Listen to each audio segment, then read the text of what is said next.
सुप्रभात बच्चों। आज मैं आपकी पाठ्य पुस्तक वसंत भाग 2 पाठ 5 पढ़ाने जा रही हूँ, जिसका शीर्षक है मिठाई वाला, जिसे लिखा है भगवती प्रसाद वाजपेयी जी ने।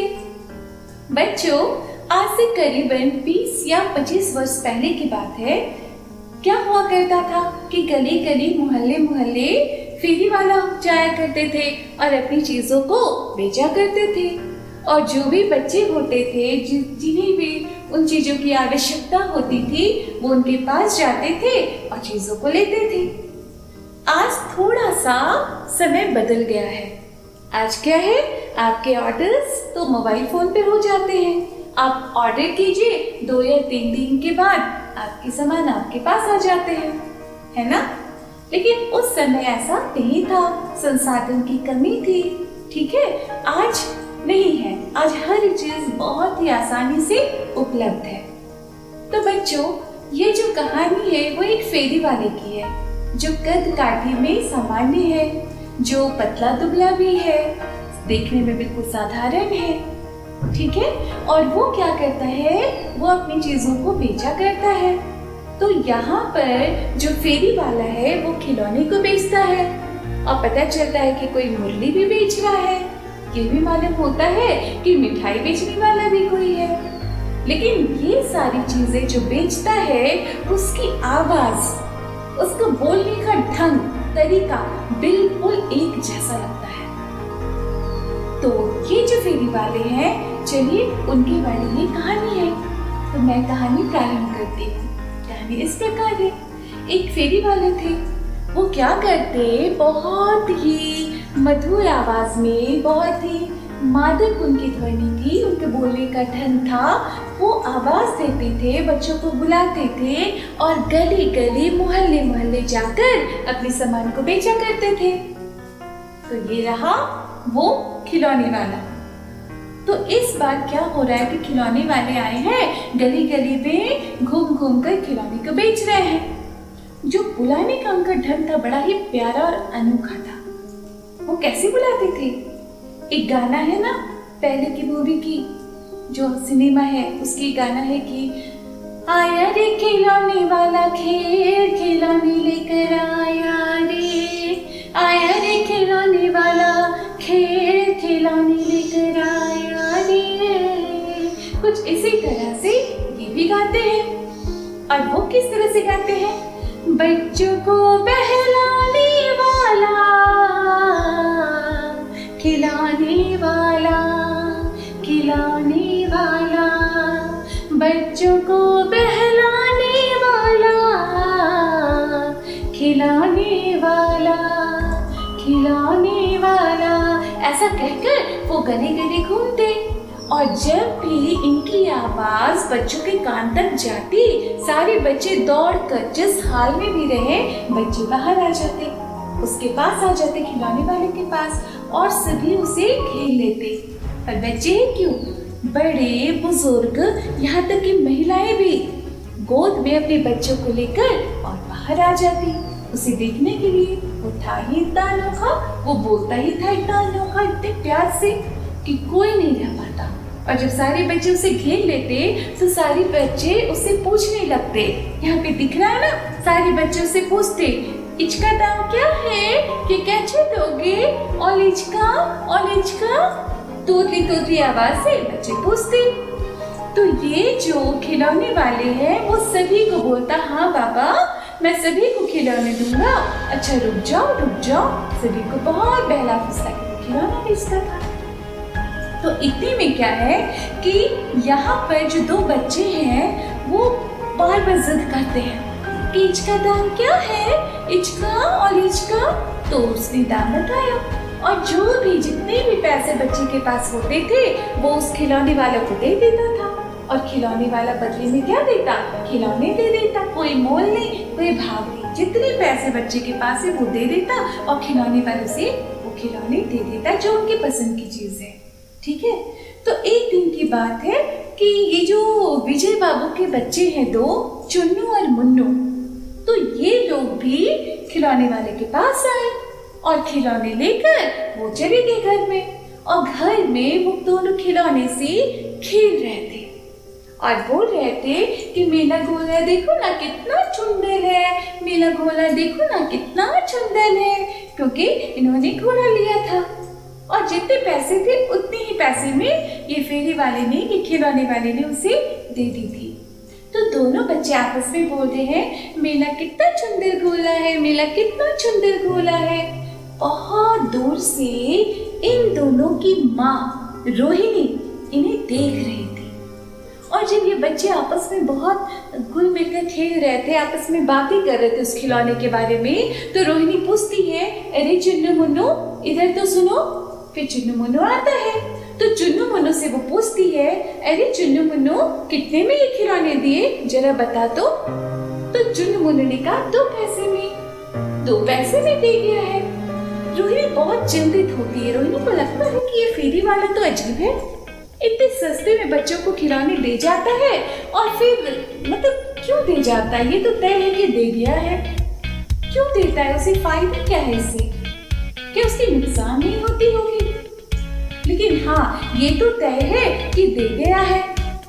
तो वो सोचने लगती है, विचारने लगती है। धीरे धीरे क्या होता है कि समय बीतता चला जाता है और फिर ये जो फेरी वाला, ये जो खिलौने वाला है ना, वो भी धीरे धीरे आना छोड़ देता है।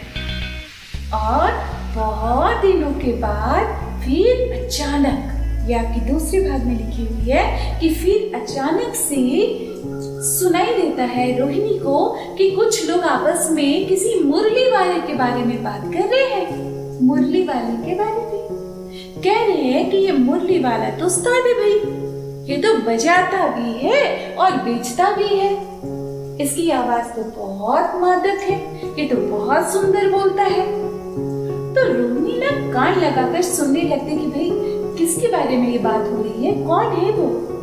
तो कहता है कि ये जो मुरली वाला है ना, बिल्कुल कद काठी में उसी के जैसा है, उस खिलौने वाले के जैसा जो पहले खिलौने बेचने आता था, उसके जैसा ही है।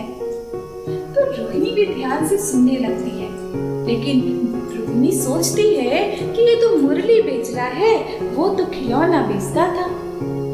तो बात होती है कि अरे ये बहुत प्यार से खिलौने को, मतलब मुरली को बेचता है, जिस तरह से खिलौने बेचा करता था ना वो खिलौने वाला, उसी तरह से यह मुरली वाला अपनी मुरलियों को बेचता है। मुरली मतलब बांसुरी, ठीक है। तो अचानक से बिल्कुल उसी समय रोहिणी के कानों में आवाज आई। कैसी आवाज थी? बच्चों को बहलाने वाला मुरलिया वाला, बच्चों को बहलाने वाला मुरलिया वाला, मुरलिया वाला। रोहिणी सुनकर उसे पूरा स्मरण हो गया कि वो तो उसी की आवाज है जो खिलौने बेचा करता था। तो क्या यह मुरली बेचने लगा? वो सोचती है, पर वो कहे तो कहे किसे। वो दौड़ कर आती है और अपने पति विजय बाबू से कहती है, सुनो जी थोड़ा सा जाओ तो उस मुरली वाले को बुला लाओ, तो मैं चुन्नू मुन्नू के लिए ले लूं, फिर पता चले कि वो आए ही नहीं, इसीलिए जाओ जाओ जाओ, मुरली मुझे लेनी है चुन्नू मुन्नू के लिए। तो विजय बाबू क्या कहते हैं, वो अखबार पढ़ रहे होते हैं। विजय बाबू अखबार को हाथ में लेकर और बाहर निकल जाते हैं उस मुरली वाले के पास और मुरली वाले को कहते हैं, अरे मुरली वाले सुन इधर आ। तो मुरली वाला आता है अपनी उसी अंदाज में और विजय बाबू कहते हैं, मुरली कैसे दे रहे हो? इतने में बच्चों को भी सुनाई दी उसकी आवाज और सारे बच्चे जो छोटे छोटे पार्क में थे वो जैसे थे, किसी का पजामा गिर गया, किसी की चड्डी खुल गई है, कोई गंदा है, कोई तो दूध पी रहा है, कोई नाश्ता कर रहा है, जैसा होता है सारे बच्चे दौड़कर उसे घेर लेते हैं और कहते हैं, मुझे वो लाल वाली मुरली दो ना, मुझे वो पीली वाली मुरली दो ना, मुझे ये दो ना, मुझे वो दो ना। ऐसे करने लगते सारे बच्चे। और ये जो उस्ताद है मुरली बजाने वाले बहुत प्यार से सभी को बोलते, हाँ हाँ भाई सभी को दूंगा, मैं तो सभी के लिए लाया हूँ, मैं तो ढेर सारा लाया हूँ, मुझे तो सभी को देना है। उसके बाद बोलते, हाँ बाबूजी क्या बोल रहे थे कि कितने में देता हूँ? अरे मैं तो 3-3 पैसे में सभी को देता हूँ, लेकिन चलो आपको मैं 2 पैसे में दे दूंगा। अरे भाई, विजय बाबू को तो थोड़ा थोड़ा गुस्सा भी आया और हंसी भी आई उन्हें। बोला ऐसा क्या भाई, ये तो बड़ा उस्ताद है, सभी को 2 पैसे में देता होगा, लेकिन एहसान का बोझा मुझ पे लाद रहा है। क्या एहसान कर रहा है क्या? वो मुरली वाला को कहता है, सुनो तुम सभी को 2 पैसे में देते होगे, लेकिन इस एहसान का जो बोझा है, ये भारी भरकम शब्द कि आपको 2 पैसे में दे देंगे, वो मुझे ही कह रहा है, वो सभी को कहता होगा। तुम इतना सुनकर इस मुरली वाले को बहुत गुस्सा आ गई, लेकिन वो गुस्सा नहीं करता था, वो सोचने लगा कि कैसे ये बोल रहे हैं। उसके बाद ये मुरली वाला जवाब देता है कि बाबूजी, आप पूरी बाजार में देख लो ना, कहीं भी आपको 2 पैसे में तो मिलेगी ही नहीं, क्योंकि मैंने एक साथ 1000 बनवाए थे, इसीलिए 2 पैसे के दर पड़े। तो ये जो विजय बाबू है वो कहते हैं कि चलो चलो ठीक है। फिर ये मुरली वाला कहता है कि आप ग्राहकों की एक बहुत बड़ी परेशानी है, दुकानदार कितना भी नुकसान सहकर सामान को दे दे तो ग्राहक तो यही सोचता है कि दुकानदार तो लूट रहा है। विजय बाबू भी ज्यादा तर्क नहीं किए, बोले छोड़ो ठीक है, ये लो पैसे और मुझे 2 मुरलियां दे दो। तो 2 मुरलियां लेकर किसके लिए? चुन्नू और मुन्नू के लिए वो आ जाते हैं। तो जब मुरलियां लेके वो आ जाती हैं तो सारे बच्चे बहुत खुश हो जाते हैं। देखिए तो मुरलियां बहुत अच्छी, बहुत प्यारी है। तो उसके बाद क्या करता है ये मुरली वाला? सभी बच्चों को मुरली देता है, चाहे जितने भी पैसे हैं उतने ही पैसे में मुरलियों को दे देता है, और सभी को अपने अपने घर पे भेजकर फिर वो आराम से उसी तरह, उसी धुन में, उसी मदमस्त आवाज में गाते चला जाता है। बच्चों को बहलाने वाला मुरलिया वाला, बच्चों को बहलाने वाला मुरलिया वाला। कहते वो किसी दूसरी गली में चला जाता, फिर तीसरी गली में। इस तरह से धीरे धीरे उसकी आवाज बहुत धीमी हो जाती और वो बहुत दूर चला जाता। ठीक है, उसके बाद आइए अब आपके तीसरे भाग में आते हैं। कहानी क्या है? ये जो रोहिणी है वो अचानक एक बार बैठी हुई है और वो सोचती है कि वो जो खिलौने वाला था वो कितना प्यार से बच्चों को खिलौने बेचता था, मुरली वाला जो था वो कितने प्यार से मुरलिया को बेचा करता था, लेकिन बहुत दिनों से तो वो दिखाई ही नहीं दे रहा है, आखिर कहाँ चला गया? तो उसे चिंता भी होने लगी कि आखिर क्या बात है। बहुत देखे हुए सुने हुए उसकी आवाज तो बहुत दिन बीत गए। कितना प्यारा था वो इंसान, बच्चों से कितना प्रेम था उसे, वो इतना नुकसान सहकर सभी को चीजें दिया करता था। भला ये पापी पेट क्या ना करवाए, आखिर पेट के लिए ही तो करता होगा। जो जैसे लागत में हो वो कुछ नहीं देखता था और अपनी चीजों को बच्चों को दे देता था। तो रोहिणी सारी बातों को सोच रही है, सोचते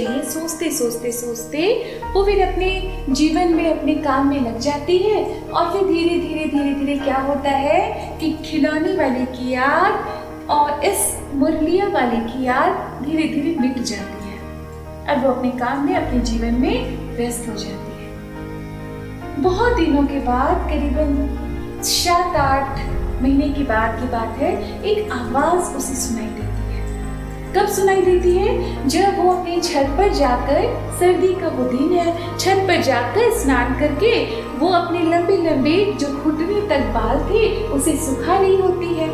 तो अचानक उसके कान में एक आवाज आती है, वही मधुर आवाज, वही मादक भरी आवाज। क्या आवाज है? बच्चों को बहलाने वाला मिठाई वाला, बच्चों को बहलाने वाला मिठाई वाला, मिठाई वाला। वो जैसे ही इस आवाज आवाज को सुनती है उसे लगता है कि वो तो वही खिलौने वाला है जो आया करता था। नहीं नहीं नहीं नहीं, वो तो मुरली वाला है। अरे अब खिलौने वाला, मुरली वाला, अब तो ये मिठाई वाला है। क्या वही है वो इंसान जो खिलौने बेचा करता था, या वही इंसान है जो मुरली को बेचा करता था? अब क्या है, अब तो वो मिठाई बेच रहा है। तो वो बहुत कुछ सोचती है और दौड़े दौड़े दौड़े दौड़े छत से नीचे उतर आती है। और घर पर क्या है कि विजय बाबू तो है नहीं।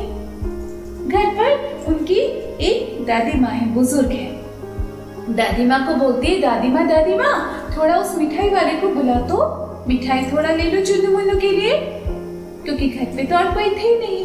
और पहले क्या होता था ना बच्चों, कि जो औरतें होती थी ना वो घर में ही रहती थी, वो बाहर नहीं जाती थी, पर्दा थी बहुत ज्यादा। ठीक है, तो वो क्या कहती है, अपनी दादी से कहती कि दादी माँ थोड़ा जाओ तो ले आओ, तो उससे मिठाई वाले को बुला के ले आओ, तो मैं चुन्नू मुन्नू के लिए थोड़ा मिठाई ले लूं। वो ऐसा जरूर कहती है, लेकिन क्या वो मिठाई लेना चाहती है? नहीं, वो उस फेरी वाले से मिलना चाहती है, कुछ बातें करना चाहती है। उसके अंदर जो बात चल रही है ना, क्या वो वही खिलौने वाला है? क्या वो वही फेरी वाला है जो मुरली बेचता था? अब क्या वो मिठाई बेचने लगा है? तो इतनी सारी बातें उसके अंदर पूरी चल रही है। इसलिए वो दादी से बोलती है, दादी माँ तुम जाओ और उस फेरी वाले जो मिठाई बेच रहा है उसको बुला लाओ, मैं चुन्नू और मुन्नू के लिए मिठाई ले लूंगी। तो दादी माँ जाती है और कहती, ए मिठाई वाले थोड़ा आ तो। उसके बाद मिठाई वाला आता है और मिठाई वाला बोलता है, माँ कितना तोल दो, बता दो कितना दे दो तुम्हें।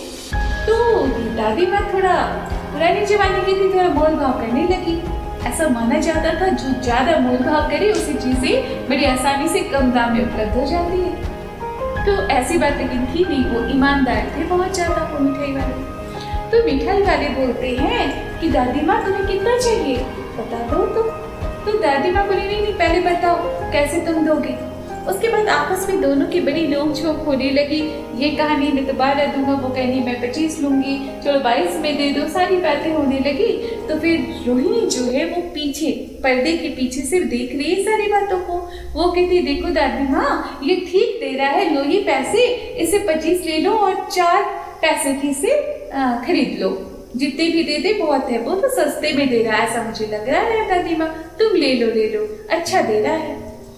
तो ये जो है ना मिठाई वाला, वो क्या कहता है, वो पूरी पूड़ियों को, अपने तरह तरह की पूड़ियों को निकालने लगता है और बोलता है कि देखो दादी माँ ये जो मिठाई है ना, ये जो मिठाई है ना वो जल्दी से मुंह में घुलती नहीं, बहुत देर तक इसका स्वाद आपके मुंह में ही रहता है। और इतना ही नहीं, सर्दी में अगर खांसी सर्दी हो जाए ना, तो ये मेरी जो मिठाई है उसको खाकर बच्चों की तो सर्दी खांसी भी खत्म हो जाती है, तुम जरूर ले लो। और इतना कहते कहते वो मिठाई को निकालने लगता है, 4 पैसे की मिठाई को। इतने में क्या होता है कि रोहिणी से रहा नहीं जाता। रोहिणी पूछ बैठती है, दादी माँ उस समय ना एकदम सीधा सीधी बात करना थोड़ा मनाही जैसा था, वो तुरंत नहीं कर सकते थे एक अनजान व्यक्ति से बात। तो दादी के मार्फत यहाँ बात हो रही थी। तो वो दादी माँ को बोलती है, रोहिणी दादी माँ जरा पूछो तो ये फेरी वाला पहले भी आया है क्या? इस शहर का तो नहीं लगता है कि कहीं दूर का है, कोई अनजान है, लेकिन जरा पूछो तो इधर आया है क्या और पहले? तो दादी माँ से पूछती है तो फेरी वाला बोलता है, हाँ मैं तो आया हूँ, इससे पहले मुरलिया लेके आया था और उससे भी पहले खिलौने बेचता था, खिलौने लेकर आया करता था। तो फिर ये बोलती है, हाँ मुझे भी ऐसा एहसास हो रहा था कि पहले तो खिलौने बेचते थे, अब मुरलिया बेच रहे हो और फिर अब मिठाई बेच रहे हो, ऐसा क्यों भाई? तो वो सोचती है कि यही इंसान शायद वो है जो वो खिलौने बेचता था, फिर मुरली बेचता था और फिर अब मिठाई। तो उसके अंदर जो ये व्याकुलता थी, वो जानने की जो जिज्ञासा थी, वो थोड़ी सी कम हुई, लेकिन और उसके बारे जानने के लिए वो व्याकुल हो गई। सोची कि नहीं और मैं उससे पूछूं। फिर वो पूछती है वो रोहिणी कि आखिर तुम इतनी सस्ती में चीजों को क्यों दे देते हो? क्या तुम्हारा कोई नुकसान नहीं होता? तुम इतनी सस्ती में बच्चों को सामान दे देते हो और फिर चले जाते हो। तो कहता है यह मिठाई वाला कि छोड़िए इन बातों को, जाने दो इन बातों को।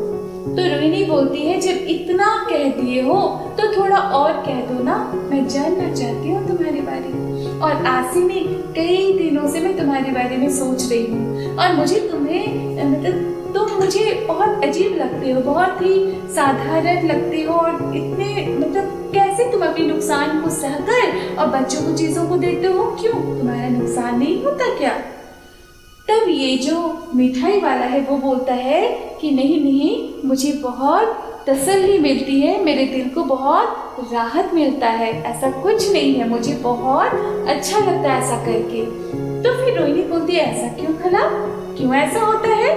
तो वो बोलता है कि देखो, छोड़ो इन बातों को, मैं इन बातों को नहीं कहना चाहता। लेकिन रोहिणी की जिद के आगे वो फिर मान जाता है और वो बोलता है कि मैं भी एक दिन बहुत ही रईस था, बहुत ही सम्मानीय आदमी था, मेरी भी बहुत पहुंच थी और मैं भी एक सामान्य व्यक्ति था और मेरी भी बहुत सुंदर सी एक भरा पूरा परिवार था, एक बहुत ही सुंदर सी स्त्री थी जो मुझे जान से भी प्यारी थी, मेरे 2 सुंदर सुंदर बच्चे थे जो बहुत ऐसा लगता कि सोने के सजीव गुड्डे हो, ऐसे मेरे बच्चे थे। और मेरे बच्चे ऐसे थे ना कि जब वो हंसी करते, खुशी करते, घर में वो जब शोरगुल करते तो पूरे घर में रौनक छा जाती, ऐसे मेरे बच्चे थे।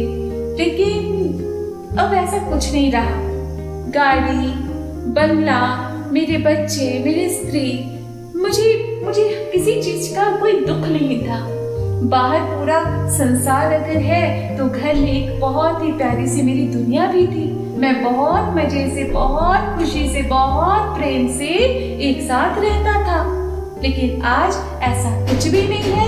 समय का फेरा देखिए, आज कुछ भी नहीं रहा। मेरे बच्चे, मेरी पत्नी, आज सब कोई नहीं है, सभी की मृत्यु हो चुकी है। और आज मेरे पास घर है, पैसे हैं, लेकिन किसी काम के नहीं। क्योंकि जब मेरी पत्नी मेरे पास नहीं है, जब मेरे बच्चे मेरे पास नहीं है, तो मैं इस घर का, इस पैसे का मैं क्या करूं? मैं इसीलिए मौसम के अनुसार चीजों को बेचता हूँ ताकि बच्चे उन चीजों को खरीद ले, उन चीजों को ले। और जब मैं बच्चों को उन चीजों को देता हूँ तो मुझे ऐसा लगता है कि मेरे बच्चे जिनकी मृत्यु हो चुकी है वही इस जन्म में इन बच्चों के रूप में मेरे पास हैं। और मैं अपनी चीज को इन्हें देता हूँ तो मुझे बहुत सुकून की अनुभूति होती है, इसीलिए मुझे कोई नुकसान नहीं होता।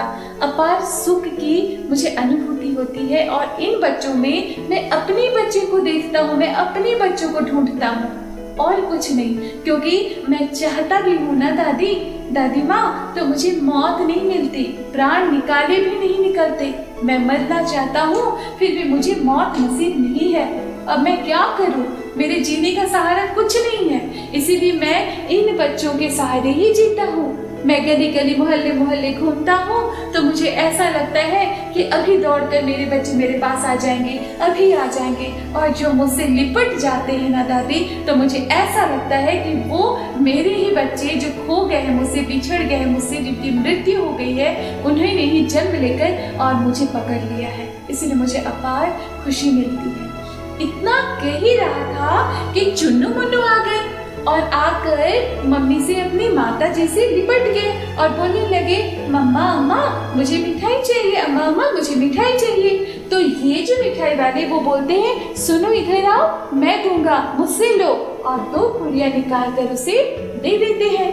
तो इधर सारी पुड़िया को तो निकाल चुके थे ये, तो फिर उधर रोहिणी पर्दे के पीछे से पैसे को दे देती है। और ये क्या करता है मिठाई वाला, अपनी टोकरी को उठाता है और फिर वो निकल जाता है। तो दादी माँ पीछे से आवाज देती है कि सुनो सुनो भाई, थोड़ा सा सुनो, तुम रुक जाओ और पैसे तो लेके जाओ।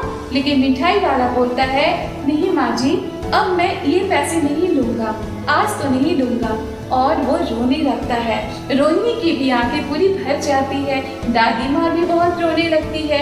और इस तरह वो फेरी वाला, वो मिठाई वाला बहुत दूर चला जाता है। और क्या कहते हुए चला जाता है, बच्चों को बहलाने वाला मिठाई वाला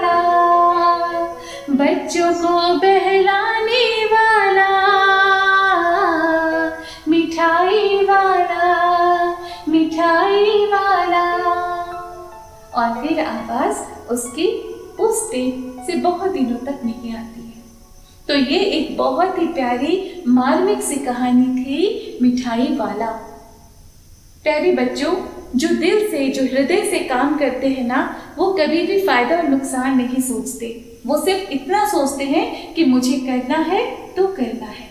इस कहानी को पढ़िए, इसके अंदर की भावना को समझने की कोशिश कीजिए, ईमानदार इंसान बनिए। ठीक है, शुभकामनाओं के साथ, धन्यवाद।